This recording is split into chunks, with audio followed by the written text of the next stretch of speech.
Namo Bhagavate Vasudevaya.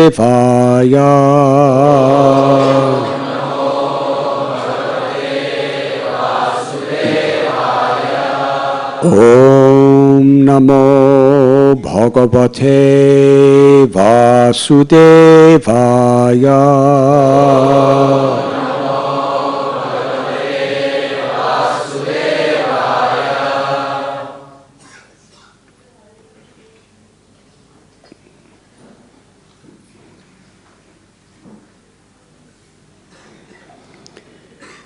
Ete linastava yasho kila lokatirtham.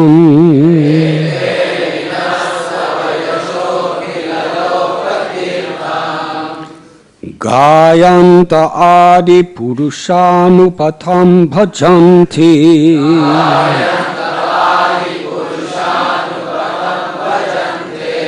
Prayo ami munikana bhavati amukya.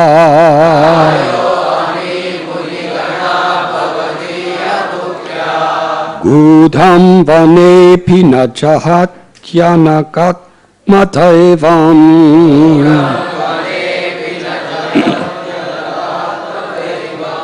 Ete linastava yasho kila lokatirtam.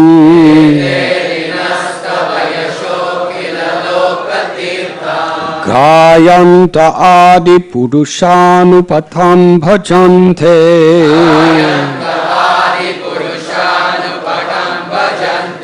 Prayo ami munikana bhavati amukya.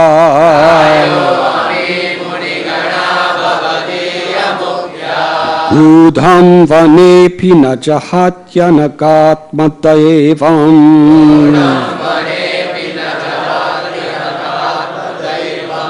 Ete linastava yasho kila lokatirtham.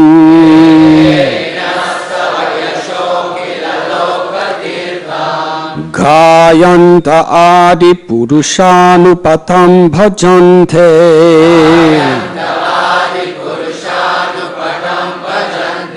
Prayo ami punikana bhavati amukya.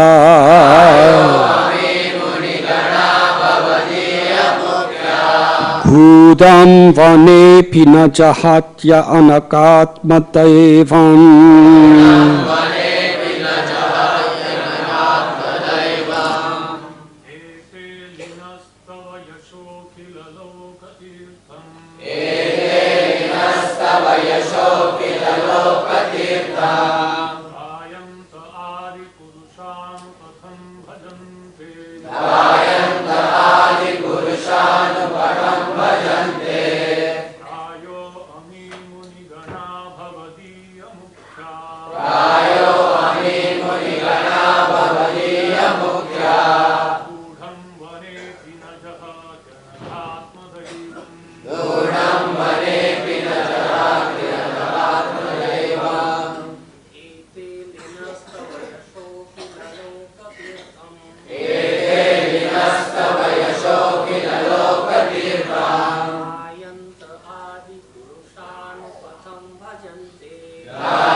Ladies.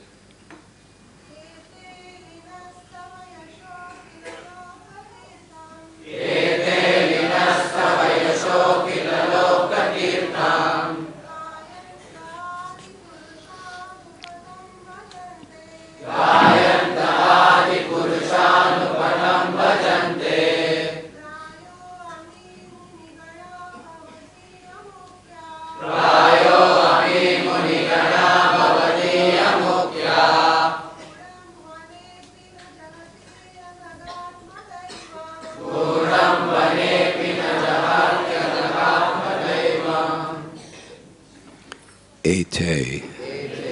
these, Alina, bees, Tava, your, Yasha, glories, Akila Loka, for all worlds, Tirtham, the place of pilgrimage, Gayanta, are chanting, Adi Purusha, O original personality of Godhead, Anupatam, following you along the path, Bhajante, they are engaged in worshipping, Praya, for the most part, Ami, these, Muni Gana, great sages, Bhavadiya, among your devotees, Mukhya, the most intimate, Gudham, hidden, Vane, within the forest, Api, even though, Na Jahati, they do not abandon, Anaga, O sinless one, Atmadaivam, their own worshipable deity. O original personality, these bees must all be great sages and most elevated devotees of yours, for they are worshipping you by following you along the path and chanting your glories, which are themselves a holy place for the entire world. Though you have disguised yourself within this forest, O sinless one, they refuse to abandon you, their worshipable Lord. Purport.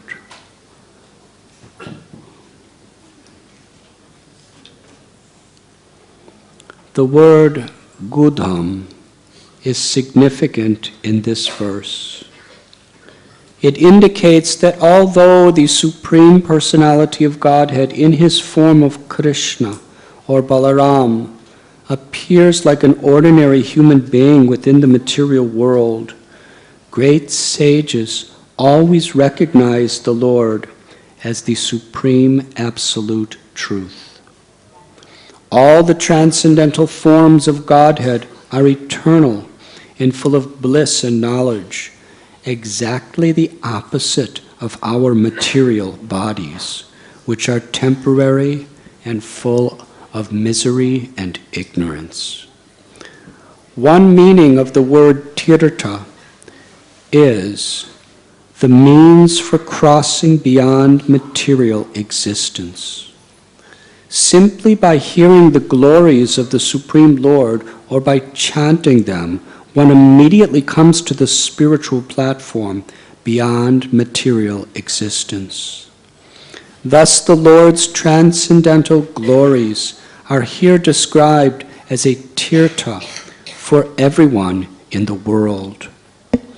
The word Gayanta indicates that great sages give up their vows of silence and other selfish processes to glorify the activities of the Supreme Lord. Real silence means not to speak nonsense, to limit one's verbal activities to those sounds, statements, and discussions relevant to the loving service of the Supreme Lord. The word anaga indicates that the Supreme Lord never performs sinful or offensive activities. The word also indicates that the Lord immediately excuses a sin or offense committed by a sincere, loving devotee who may accidentally deviate from the Lord's service. In the specific context of this verse, the word anaga indicates that Lord Balaram was not disturbed by the bees who were constantly following him, anupatam. The Lord blessed them by saying, "O bees, come into my confidential grove and feel free to taste its fragrance."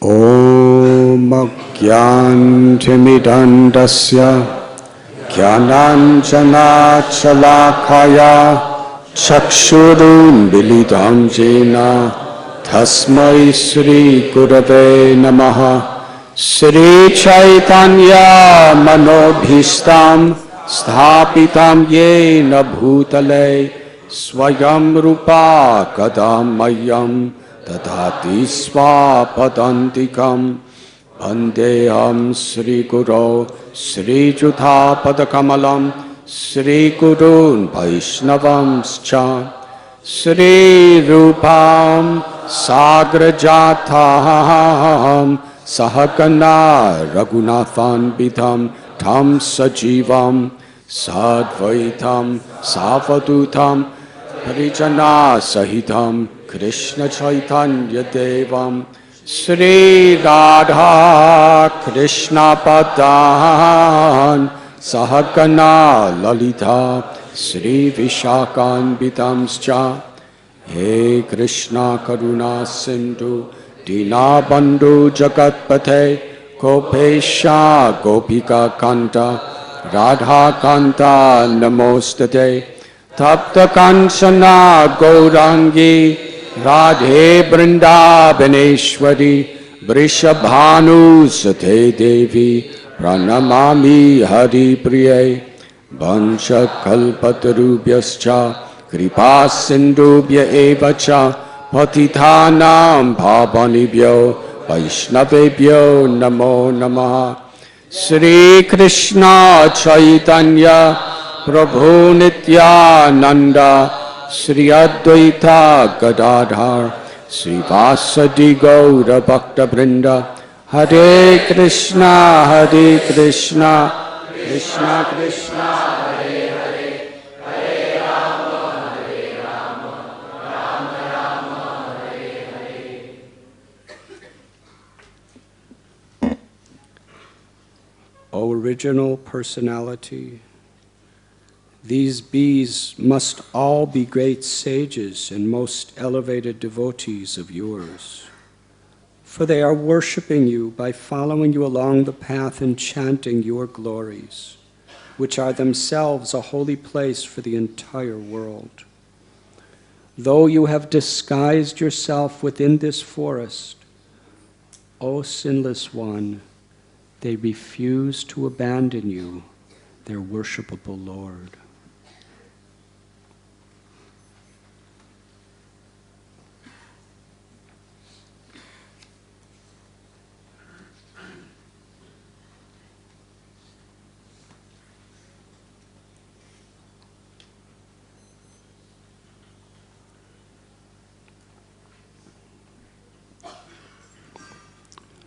We are reading today from Srimad Bhagavatam, Canto 10, Chapter 15, entitled The Killing of Dhenuka, the Ass Demon. Text number 7, or 6.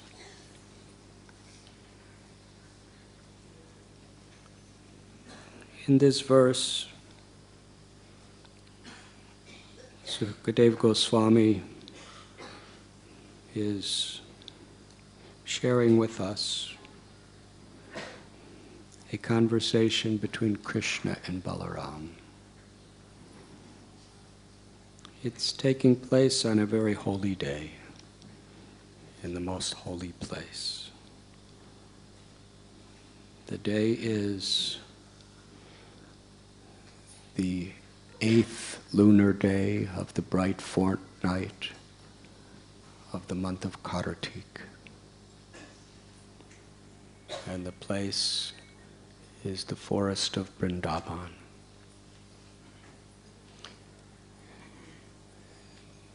The Padma Purana tells us that on this day, Krishna, after progressing in his age from his Komar Lila to his Poganda Lila, was given charge of the cows. Previously, Gopal was taking care of the calves with his friends.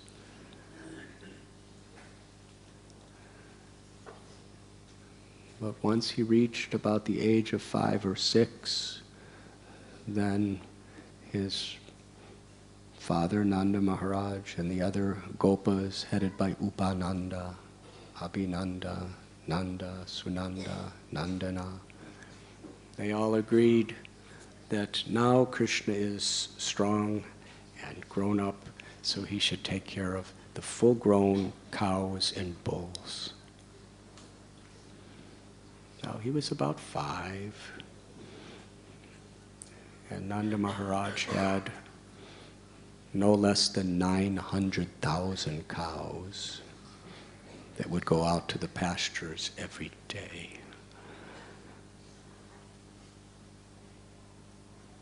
So how is it a 5-year-old boy could do that? And for you parents, would you like to entrust your 5-year-old child to spend the whole day herding 900,000 cows? And they were big cows. They were Surabi cows, Kamadhenus. Because of their love for Krishna, they could give unlimited quantities of milk. That may seem impossible. But on the spiritual level, in Vrindavan, every living being in the spiritual world is a perfectly liberated soul. Did you tell? Okay. Every living being is a liberated soul who has awakened, or who is awakened to that great treasure of ecstatic love for Krishna in their hearts. That is the only purpose of existence from a spiritual perspective. In this material world, we have so many purposes we have to achieve. Some of you have to make money. Yes. These days, even swamis have to make money.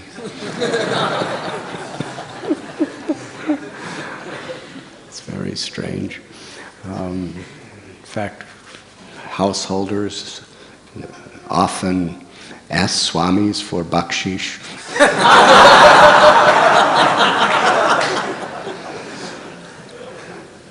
But anyways, in this world, it's one of the duties. We have to make money. We have to raise a family. We have to give our family education. Here in India, you have to get your daughters married, and your sons married. That's a serious anxiety for some, maybe for all. And then once somebody's married, they have to somehow or other maintain the relationships. We have duties to the government. We have duties, so many duties. But in the spiritual world, there's only one purpose of existence. And that is to feel Krishna's love, to love Krishna, and to share the love we're getting Krishna with every living entity, and to feel everybody's love for Krishna being shared with us. That's all.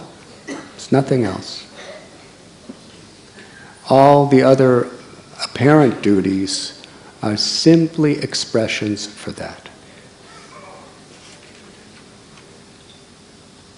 So Krishna is taking care of all these cows. And Krishna, he loves his cows unlimitedly. And for Krishna, 900,000 cows is nothing. After all, in his mere expansions as Vishnu, Narayan, he's maintaining every living entity in all the universes, in all of creation. And beyond creation, he's maintaining, preserving all living entities in the spiritual world, which is unlimitedly greater than material creation. And how much Krishna has the power to love. Our acharyas tell, at the end of the day, when it's time to bring the cows back from the pasture, Krishna climbs the Terra Kadamba, very famous historical tree. The descendant of that tree is still there in Nandagaon. In fact, a descendant of that very tree is in our Vrindavan forest here in Mumbai. But it's a secret. And if you want to know which of the trees in the forest is Terra Kadamba, you have to inquire from someone who knows. That is the science of parampara. So Krishna climbs Terra Kadamba and calls out the name of a cow. Every single cow hears her name only. It's not that he has a list and he has a microphone system and he's calling out Shamali, Gori, Surabhi. He just with such love from his heart. Every word in the spiritual world is an expression of pure ecstatic love. We just chanted Brahma Samhita, where Lord Brahma is explaining his revelation of what Vrindavan is. Every word is a song, a love song, a pure love song. Every motion is an expression of love in dance. So Krishna calls a name, and he calls in that one word that he speaks, he actually calls every single cow's individual unique name. It's not like, if you're in the crowded Indian train during rush hour and someone calls something and you think, oh, he must be calling me. Absolutely clear. He's literally calling and resounding the name of every cow. And each cow is hearing that as his love and enters through their ears, through their minds, right into their hearts, and absolutely captures them, conquers them. All the cows start crying in happiness. All the cows smile ecstatically. All the cows raise their tails in spontaneous jubilation, straight up toward the sky. And all the cows respond to Krishna's call by calling out his name.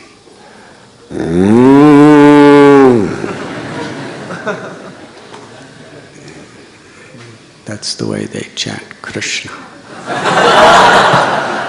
Gopal, Govinda, all of Krishna's names are included in that.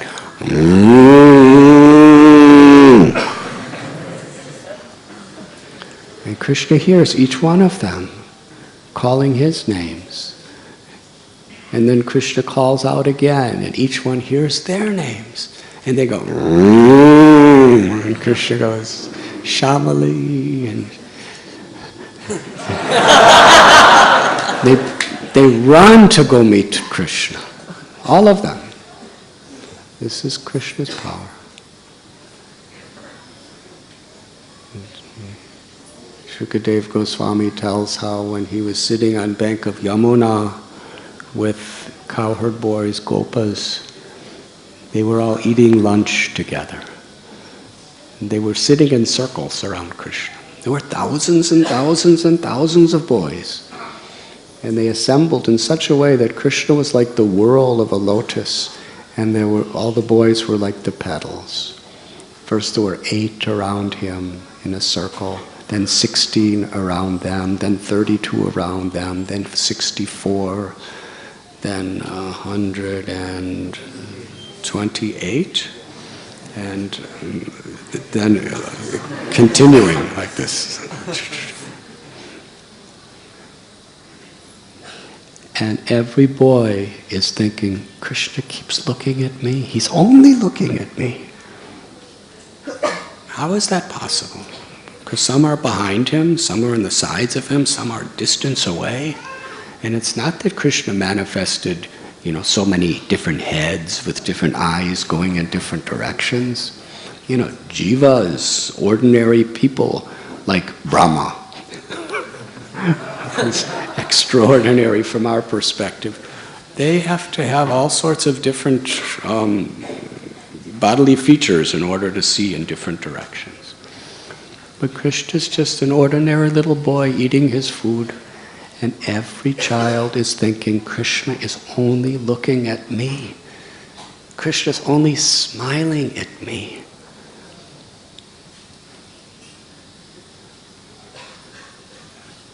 And gopis during Ras Leela, of all the gopis on the banks of Yamuna, each one is thinking, Krishna's dancing only with me. And he was dancing with all of them. This is Rasa Vihari. This is his power to exchange love forever with all living beings.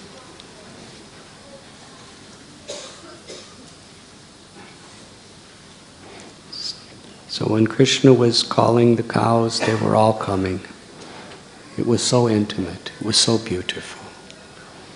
And in the morning, when it's time to take the cows out for the pastures, they were all getting milked, and Krishna would come, and they would all see Krishna coming, and they would,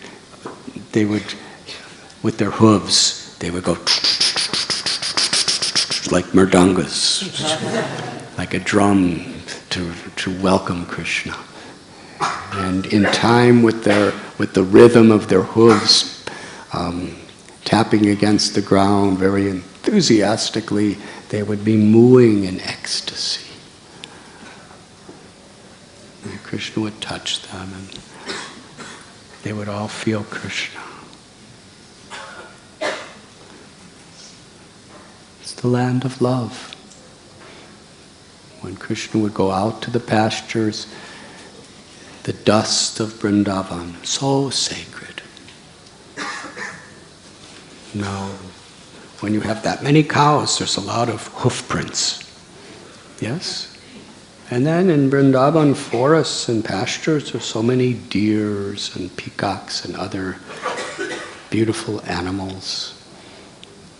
But every time Krishna placed his foot on the earth, his footprint would be left in the dust.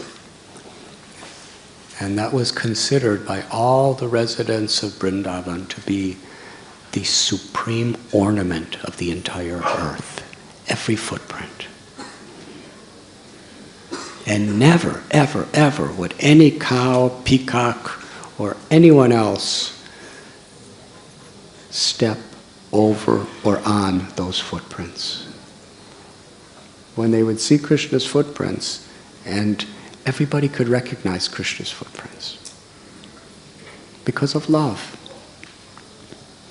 It's not like there were signs saying, beware Krishna's footprints.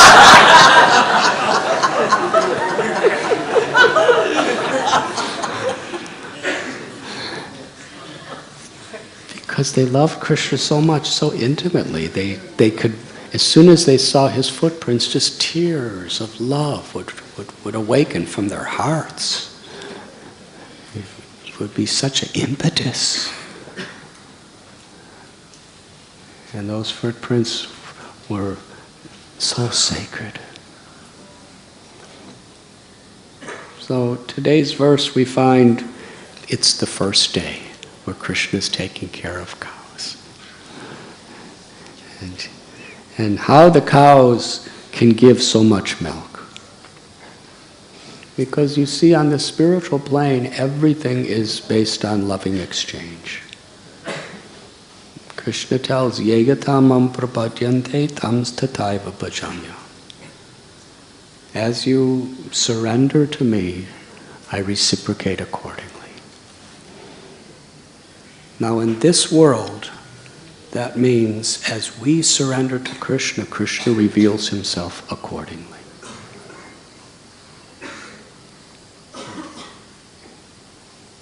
If we approach God for money, eventually he'll give us money. This life, next life, sometime. If we approach God for fame or power, he'll give it. If we approach God for mystic powers, yogic siddhis, he will give, eventually. If we approach God because we surrender to him with love, Bhaktya shakya aham evam vidorjana, then Krishna gives himself to us. Premanjana churita bhakti vilochanena. When our eyes are anointed with the decoration or the ornament of love, then we can see Krishna personally, face to face. In the spiritual world, this yegatamam prapadyante works both ways. Not only does Krishna reveal himself according to how we surrender to him, but we respond according to how Krishna shows his love for us. So how is it that these Kamadhenu cows in the spiritual world could give unlimited quantities of milk? Because you see, their milk is not based on how much grass they eat, or how big their bags are, or who their sire, the bull is that breeded with the mother. In the West, the dairies, when you want to have good milk production, you get the best mother, and you get the fluid from the best bull, and you put it in somehow or other, and then you're supposed to get a lot of milk. They don't do like that in the spiritual world. They don't even have to mate to have calves in the spiritual world. They just appear by Krishna's will. And how? So Krishna's love is the impetus for everything in the spiritual world. And because Krishna loves each cow intimately, unlimitedly, the cows reciprocate. Krishna surrenders his love to each cow, to each bull, to each bee, to each bird, to each tree, to each flower, to everyone. Krishna's unlimited love, and therefore the cows, because they're getting unlimited love from Krishna, and their milk is a reciprocation with his love, therefore they give unlimited milk. And because they're giving unlimited milk, it's increasing Krishna's unlimited love for them, and it becomes more unlimited. And because Krishna's love for them becomes more unlimited, because they're giving more unlimited milk, their milk production becomes more unlimited. And because of that, Krishna's love for them becomes more unlimited. And because of that, everything becomes more and more unlimited. Now, how can something unlimited become more? It doesn't make sense materially.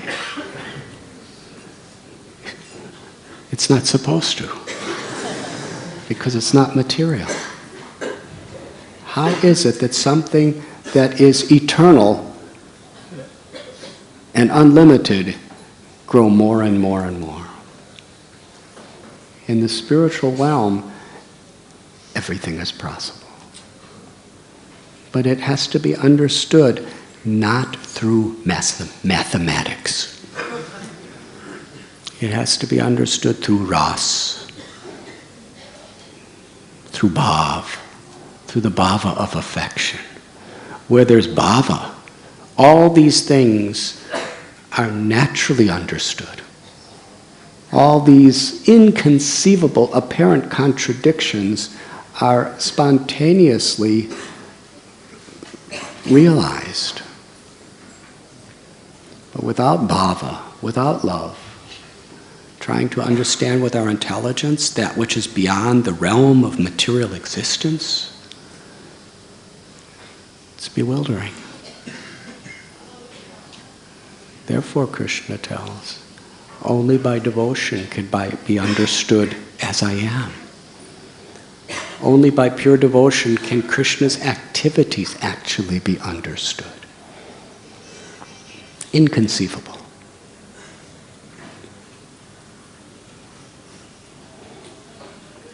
So in this way, unlimited quantities of milk that are ever increasing, according to the unlimited love that Krishna is showing them. Because seva or bhakti, Srila Prabhupada translated as devotional service. It's not just devotion, not just love, but loving exchange.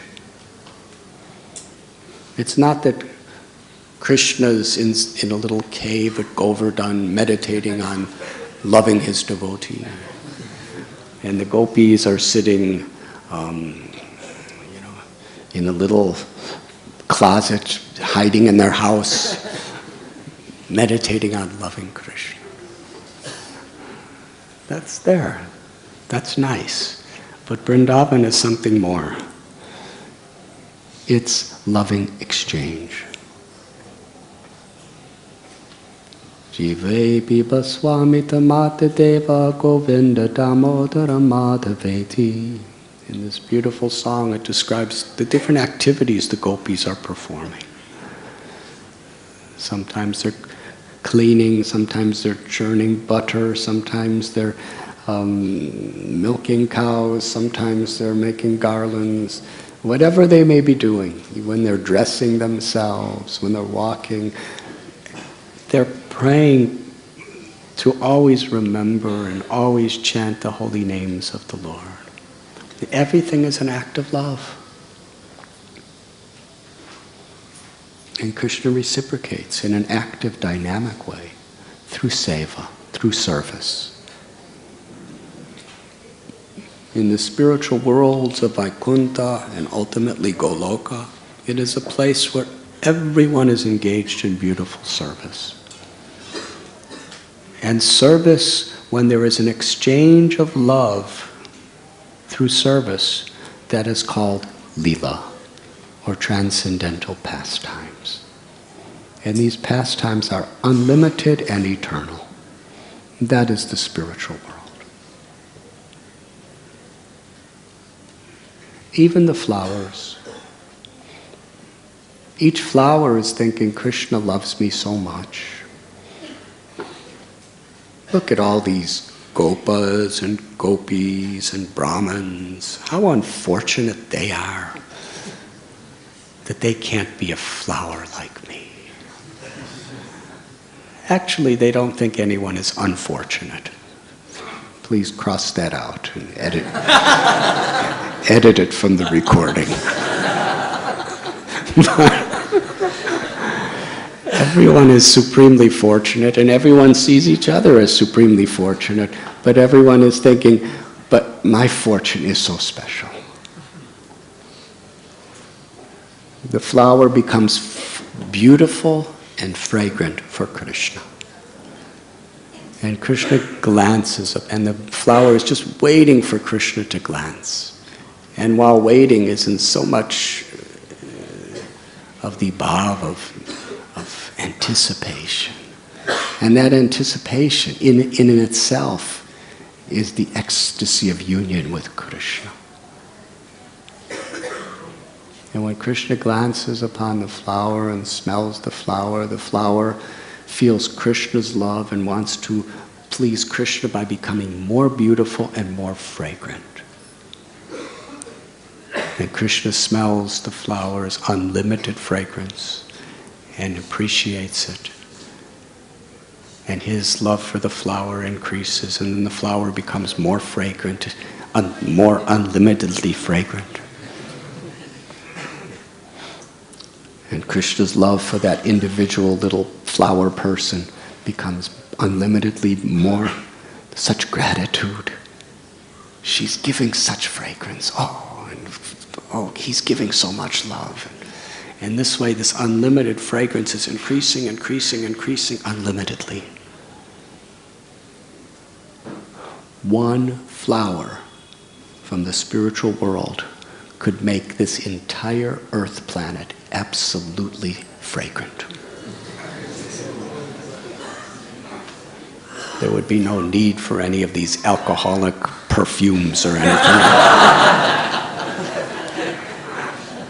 One single flower this big from the spiritual world could just bring a fragrance that would intoxicate everyone. That's the power of the fragrance. And what is the power of the fragrance? Because nothing is material. Everything is ras, everything is exchange of love.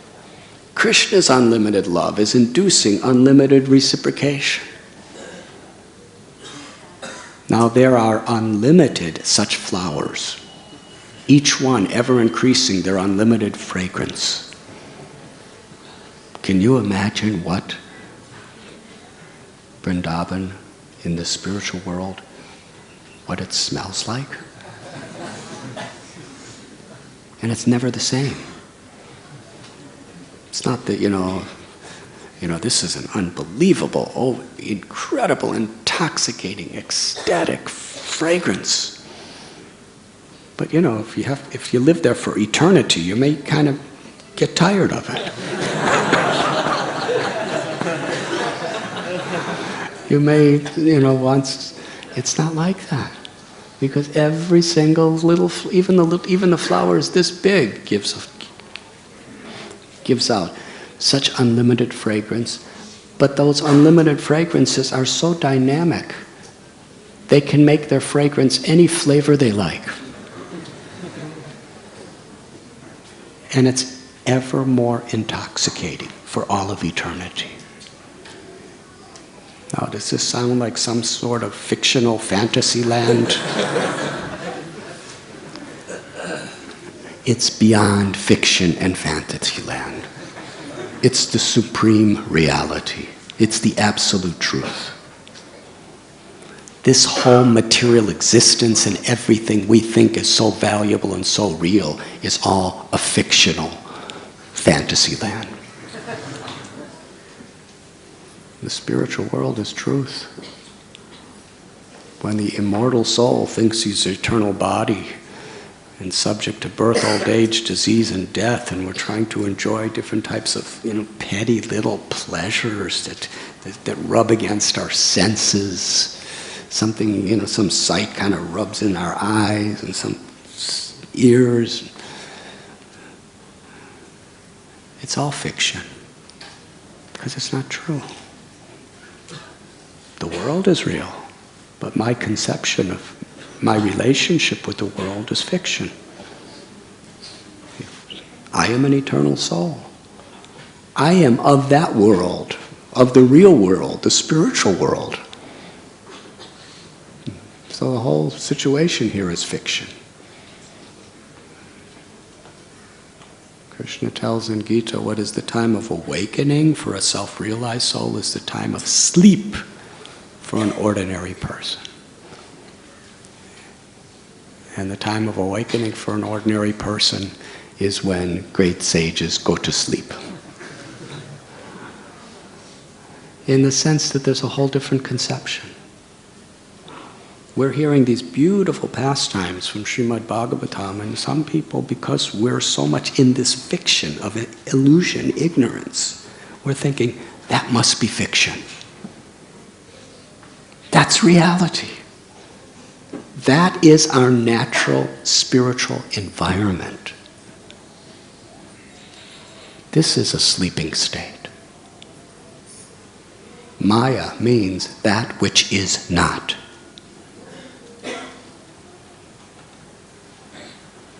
This microphone is real, but to think that it is my microphone, my body, my skills, that's an illusion. Sarvaloka Maheshwaram, everything is the property of God. Anything outside of ecstatic love is fiction. It's an illusion.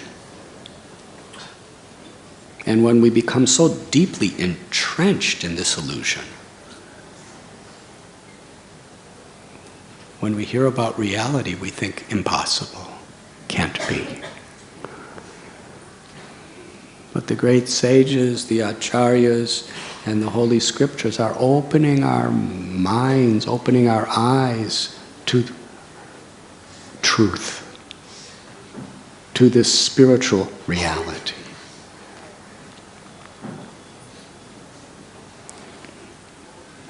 In today's verse, Krishna is speaking to Balaram. He has in the previous verses been talking about the trees.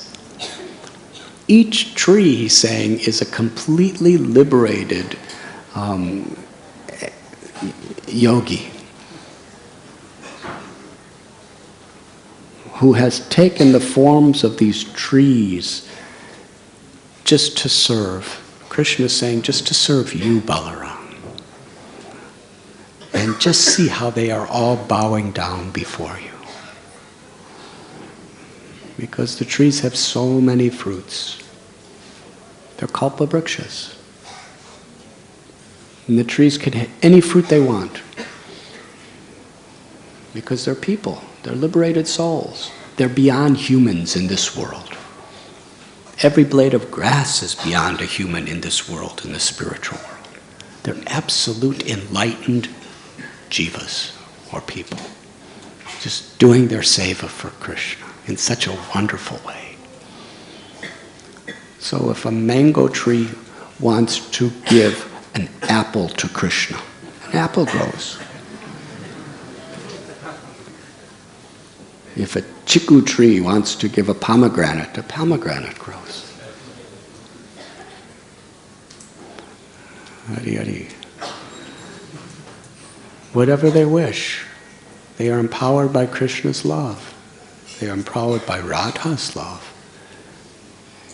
Radha wants to make Krishna happy in every way.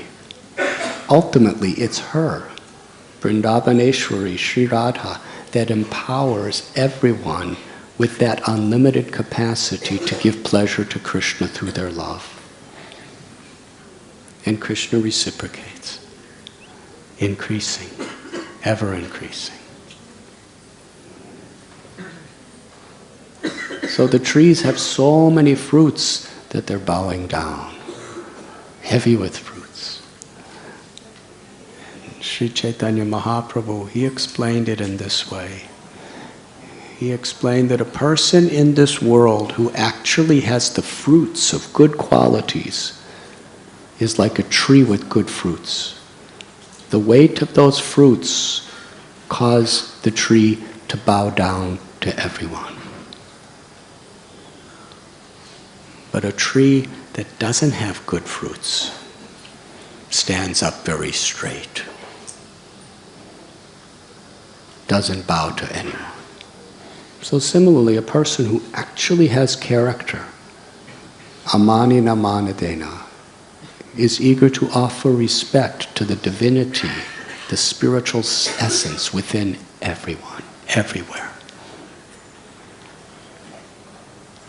And a person who doesn't have that character very egoistically thinks, I am higher, I am greater than others. If you want to make a little test of how you've actually made genuine spiritual advancement, if you think you're better than anyone, that means you are spiritually in a diseased condition.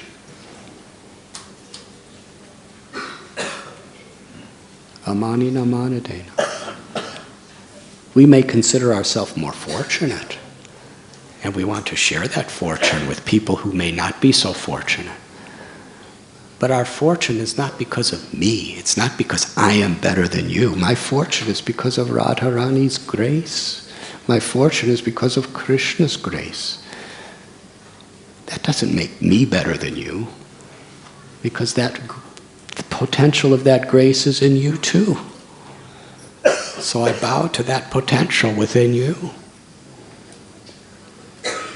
When we understand that it's this grace that is empowering us with good fortune, it humbles us. It doesn't make us egoistic. When we become proud of Krishna, we become humble. When we're proud of ourselves, to that extent, we can't be proud of Krishna, because we're taking credit. Ahankara vimudhatma. This is the basic principle of material bondage, this ego. I am the doer, I am the proprietor, I am the controller, I am the enjoyer.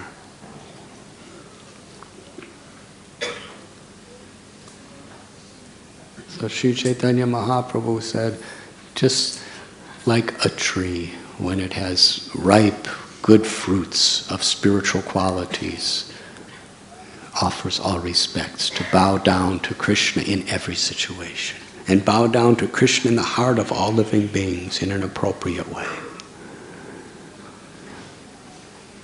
And today he's talking about the bees. How many of you like bees? Please raise your hand.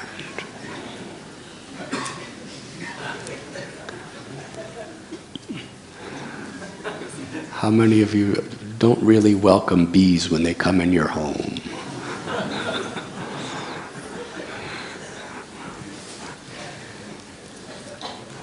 Is that because bees sting? Bees do sting.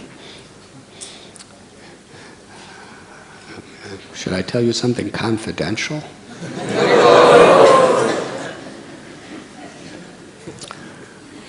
I'm not going to tell.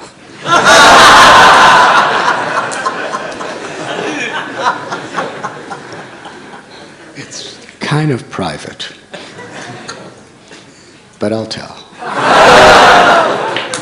Because of my foolishness. Anyways, I don't know if any of you ever wore the lungi of a sannyasi, but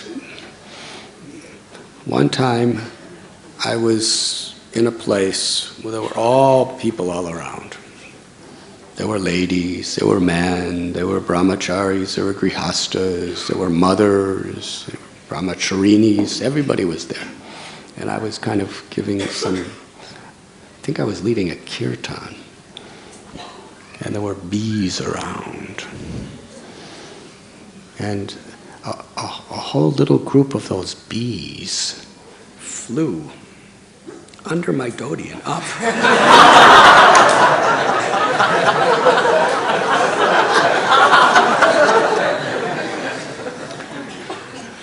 And they were trapped up there. You know, my legs, my thighs, all these different places. And they couldn't get out. And because the cloth was pressing against them, they panicked. They were stinging me again and again. It was like,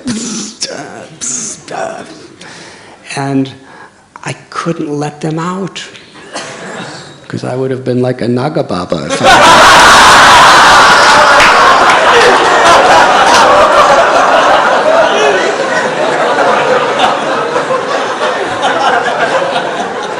I would have had to publicly take my dhoti to let them out. So what would you do in that situation? You know, there was all respectable people and everything. Anyway, somehow or other, I ran away and took my dhoti off and let all the bees fly away and said, thank you, thank you, thank you.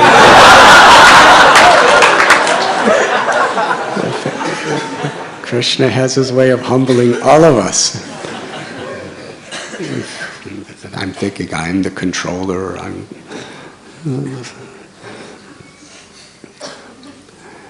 but the bees in the spiritual world, they don't sting. And even if they do, it will feel ecstatic.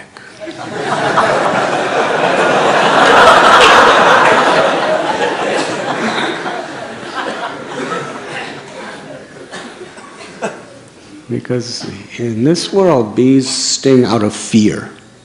They're not mean. They're actually really nice people, bees. But when they get in fear, it's just their natural reaction. But in the spiritual world, there's no fear.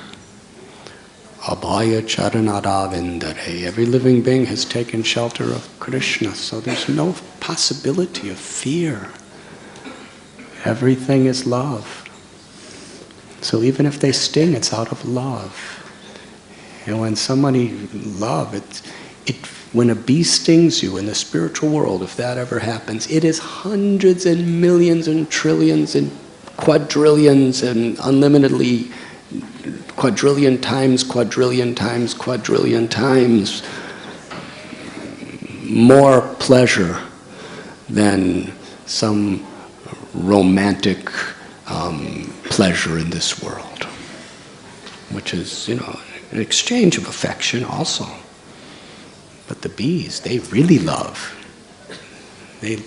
So when they sting, it's...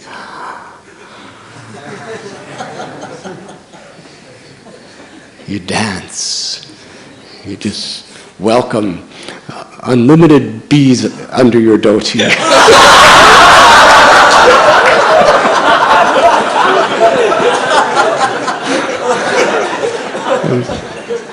I'm sorry about that. I've just been traveling a lot these days. Not exactly like that, but that is the spirit. Everything is Anand. And Krishna is praising these bees that they are the greatest, most self-realized, enlightened sages who've all come and they're following you around wherever you go. And do you hear their buzzing? Bzzz. Do you all know what bees sound like? Everyone try to do his best.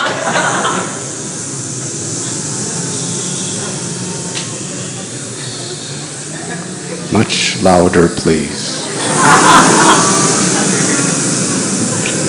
Louder, louder, louder, please.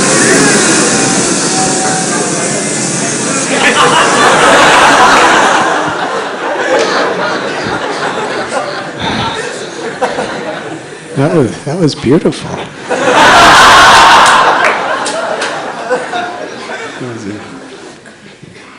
kirtan of bees.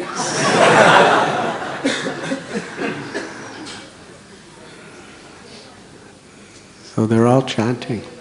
And Krishna and Balaram, they're hearing the heart of the bees with their bzzz. They're singing Krishna and Balaram's names. They're expressing their gratitude. They're expressing their love for Krishna and Balaram as they're buzzing. And Krishna and Balaram hears the intention of the heart. We just hear bzzz.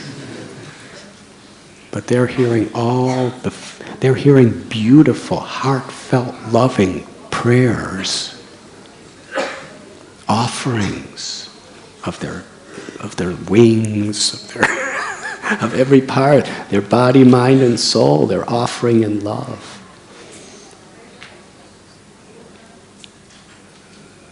The most erudite, artistic poets of this world cannot compare to the poetry sung within the buzz of a bee in the spiritual world. And Krishna's hearing that. And Krishna's giving all credit to his brother Balaram. He's saying all these bees are always following you. Wherever you go, they're following you. Because of their love for you. Because of their gratitude to you. And they're all singing your praises in that spirit of ecstasy.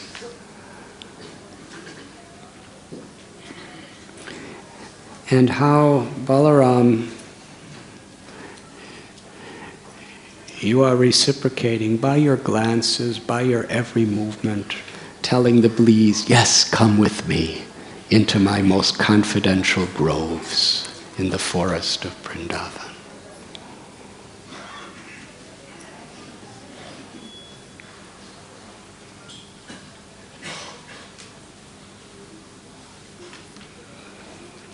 The Lord blessed the bees by saying, "O bees, come into my confidential grove and feel free to taste its fragrance.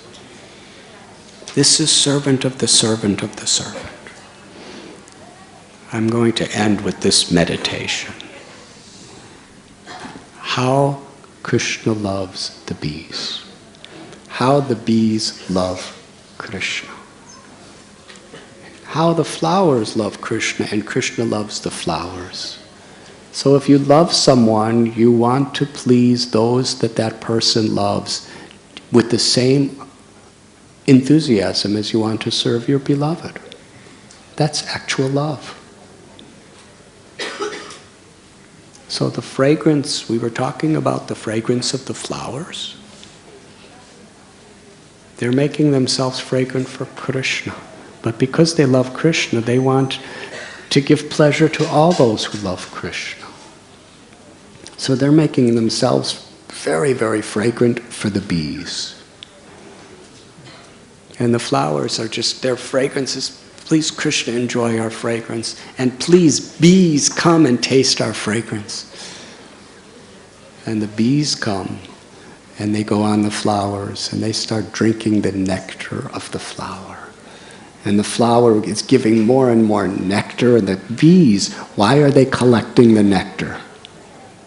Because that empowers them to sing even more beautiful for Krishna.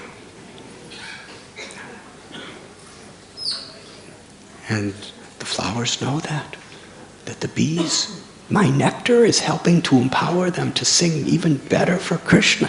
Let my nectar be better and better and better. And the bees, let me get better and better. And there's such a love and gratitude between the flower and the bee. And it's unlimitedly ever increasing.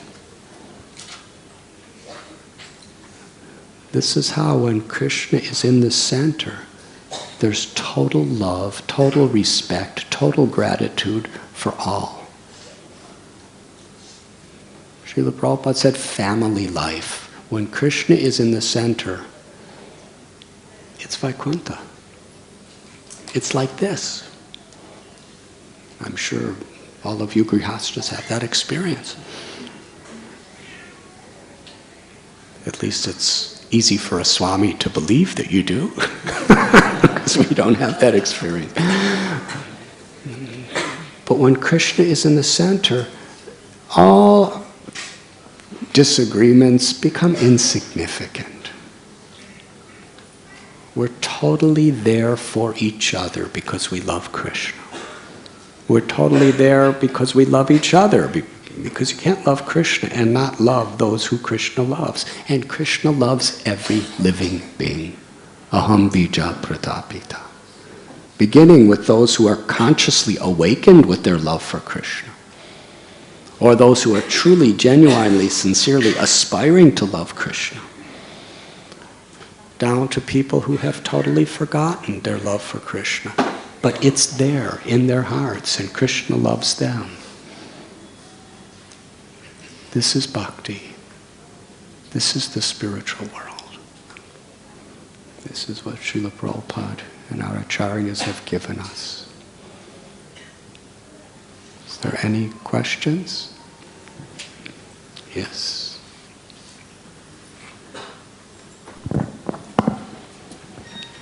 Hare Krishna, thank you very much. Maharaj, I have seen personally in my life that whoever is a very, great devotee, who has become a great devotee in his life has been centered around, some austerities. Even, when we see Lord Chaitanya telling to the milk-drinking Brahmana that, what austerities Gajendra did. But Maharaj in his previous life, he was a great sage and he did quite a lot of austerities. And he was sitting in, meditation and everything like that. But personally, like Shabri also, you were discussing yesterday, so she also, went through a lot of austerities. But personally, it has been said by Prabhupada that, no austerity is required and things like that. So could you please clarify? So I will clarify, Prabhupada never said that. Human life is meant for austerity. But what is austerity? Austerity is to accept what is favorable for devotional service and reject what is unfavorable. It is not the austerity that attracts Krishna, it's the love. If we are performing our austerities for the purpose of awakening that love, then it will be a positive aid to achieve that love. Our austerities is to express to Krishna our sincere desire to love him. When we fast on Ekadasi, when we follow the 4 regulative principles, when we rise early in the morning, when we take our baths, when we perform our service, sometimes it's austerity. And we must do that if we want to purify ourselves.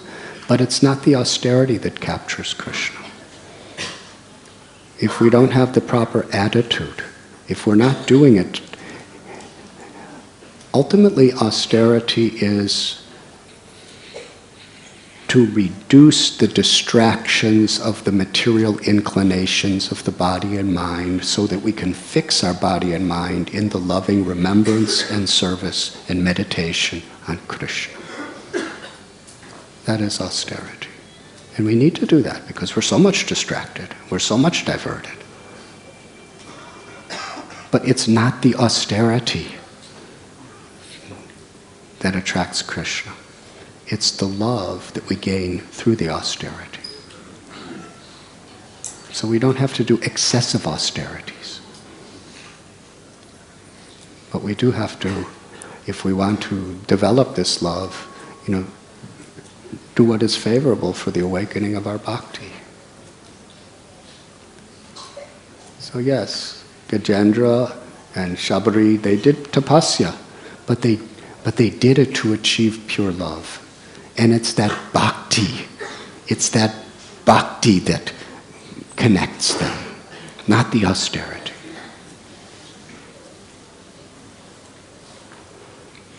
Austerity is like a tool. But the tool is meant to it's meant to be used by a person who's going to do something right with it. So for this Brahman, Lord Chaitanya wanted to teach the world that people can do austerities and become proud. It's usually what happens if we do too many austerities. We become hard-hearted and proud. Look what I could do. Look at how I could fast. Look at my celibacy. Look at my not sleeping. The 6 Goswamis, they were the most austere of anyone. The perfection of life is to follow in the footsteps of the 6 Goswamis. They slept 1 to 2 hours a day.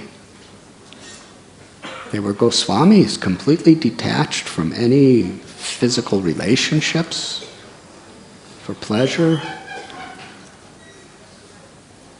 They hardly ate anything. But they were absolutely humble because they did it out of love.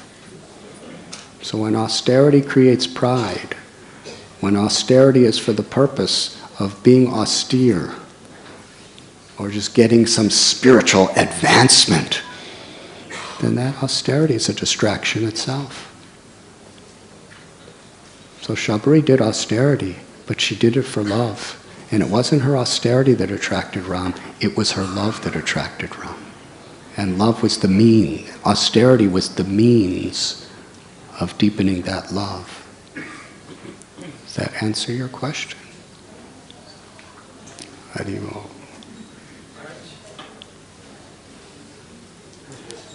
Prem Leela Devi.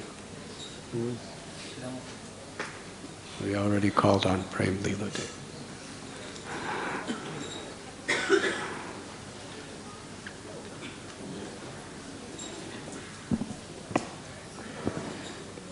Maharaj, in the spiritual world, Gopas, Gopis, everybody was performing whatever service for pleasure of Krishna. And we devotees try to perform service for the pleasure of Guru and Vaishnavas. And when we are performing this service, there is a feeling of, naturally a feeling of being better than others, because our motive is to please our spiritual master. But while performing this service, when we have, when our attitude is to be like, like we want to please our spiritual master at any cost. In that, during such thing, if I, tend to hurt somebody or disappoint somebody, because obviously when I'm trying to be better than somebody, I definitely will be hurting somebody. But I don't believe that I'm hurting somebody because I want to please my spiritual master. So I want to know, is this my positive way of progressing towards Krishna consciousness or not? Because I know my spiritual master is very pleased with my service.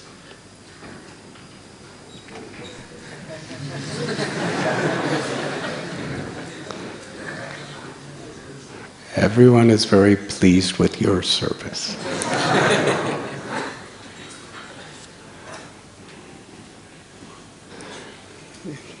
As we go deeper into bhakti,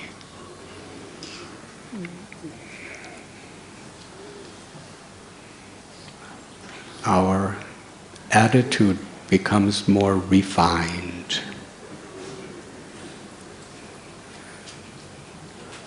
We want to please our spiritual masters, and therefore we're doing our particular service the best we possibly can to please, and we may please. But as we're refined, we understand how Krishna and all the spiritual masters, they love all the devotees. And if it's creating envy and creating conflict, we may on one level be pleasing, may be pleased with me in that sense. But when there's envy and conflict and controversy over all these, egoistic things going on around, that's very displeasing.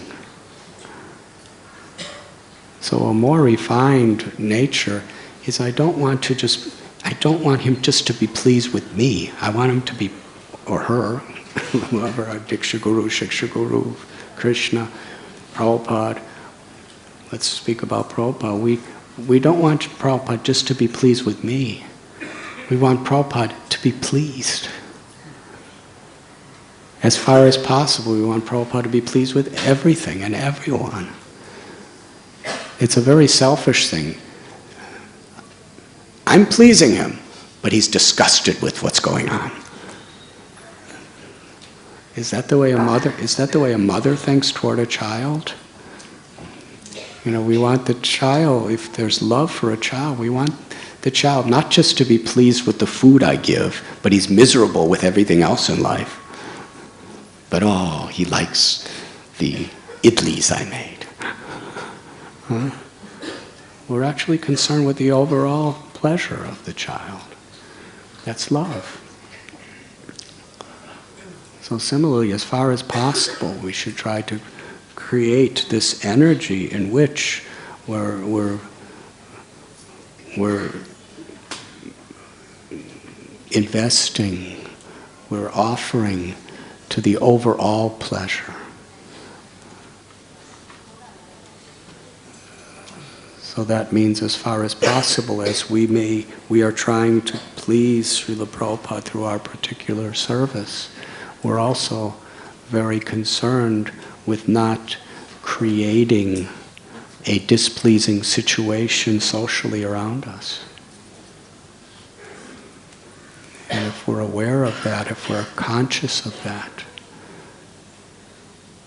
that's why we read in the story of Anantacharya giving instructions to that disciple of Parasara Muni.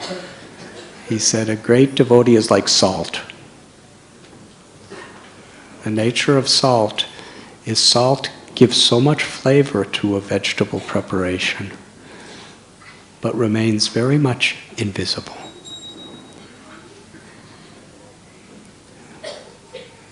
Just like Prem Leela is one of the world's best cooks, actually. If you go to her house, you may get a lot of guests after this class.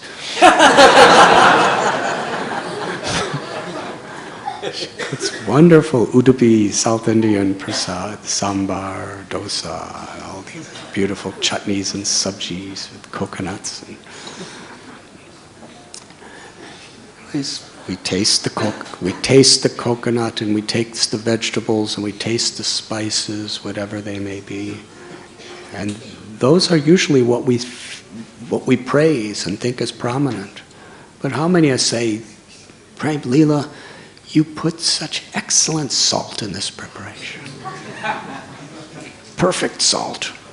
Has anyone ever told you that? Be honest. Say it in the microphone. No, Maharaj. No, she's cooked for so many thousands of people. No one has ever praised the salt. But if there's too much salt, what will happen? Yeah, nobody will like it. And if there's too little salt? Even same, Maharaj. So a devotee's like that. We give the flavor, but we're not concerned with getting the credit. And that attitude pleases the spiritual master more than anything. That spirit of wanting to be the servant of the servant of the servant. To actually want to please. It's not about me, it's about us. That's a higher conception of devotional service. Does that kind of answer your question? If you invite me for prasad, we'll discuss it further.